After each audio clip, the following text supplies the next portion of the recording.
अर्जुन जब अपने सगे संबंधियों कुटुंबियों को युद्ध में देखते हैं तब उनकी क्या दशा होती है, इस पर अर्जुन आगे कहे जाने वाले 3 श्लोक कहते हैं।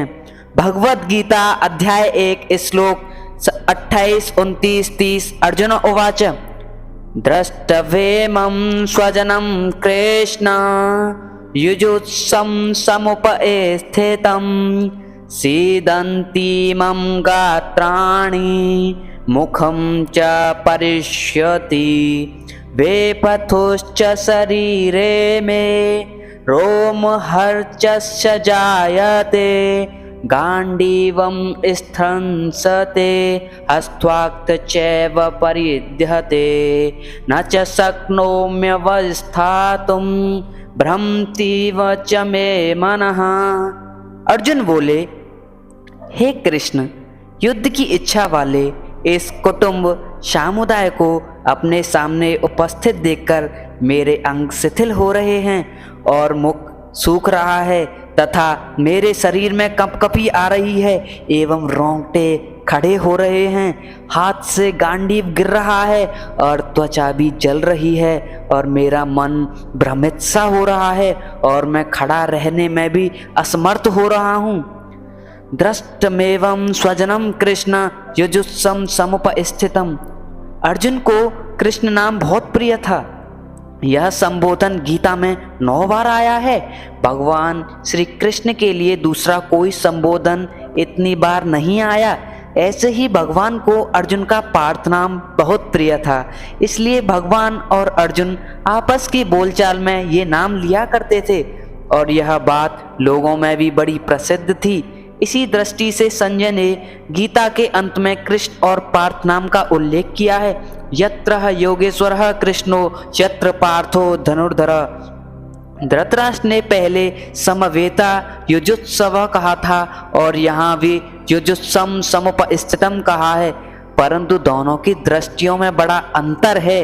धृतराष्ट्र की दृष्टि में तो दुर्योधन आदि मेरे पुत्र हैं और युधिष्ठिर आदि पुत्र पांडु के हैं, ऐसा भेद है। अतः धृतराष्ट्र ने वहाँ मामका और पांडवा कहा है, परंतु अर्जुन की दृष्टि में यह भेद नहीं है। अतः अर्जुन यहाँ स्वजनम कहा है, जिसमें दोनों पक्ष के लोग आ जाते हैं। तात्पर्य है कि धृतराष्ट्र को तो युद्ध में अपने पुत्रों के मरने की आशंका का भय है, शोक है, परंतु अर्जुन को दोनों ओर से कुटुंबियों के मरने की आशंका से शोक हो रहा है कि किसी भी तरफ से कोई भी मरे, पर मरेगा तो हमारे कुटुंब का ही। अब दृष्टवा पद 3 बार आया है। दृष्टवा तो पांडवानीकम व्यवस्थितान दृष्टवा धृतराष्ट्रान और यहाँ दृष्टमेवं स्वजनः। इन तीनों का तात्पर्य है कि दुर्योधन का देखना तो एक तरह का ही रहा, अर्थात दुर्योधन का तो युद्ध का ही एक भाव रहा, परंतु अर्जुन का देखना तो 2 तरह का हुआ।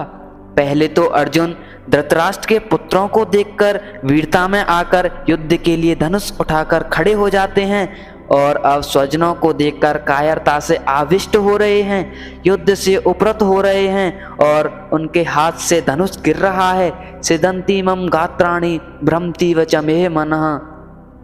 अर्जुन के मन में युद्ध के भावी परिणाम को लेकर चिंता हो रही है, दुख हो रहा है। उस चिंता दुख का असर अर्जुन के शरीर पर पड़ रहा है।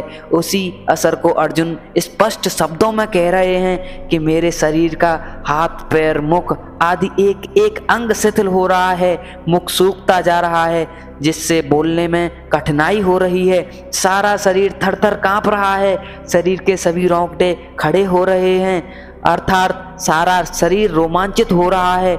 जिस गांडीव धनुष की प्रत्यांश की टंकार से शत्रु भयभीत हो जाते हैं, वही गांडीव धनुष आज मेरे हाथ से गिर रहा है। त्वचा में, सारे शरीर में जलन हो रही है, मेरा मन भ्रमित हो रहा है और मेरे को क्या करना चाहिए यह भी नहीं सूझ रहा है।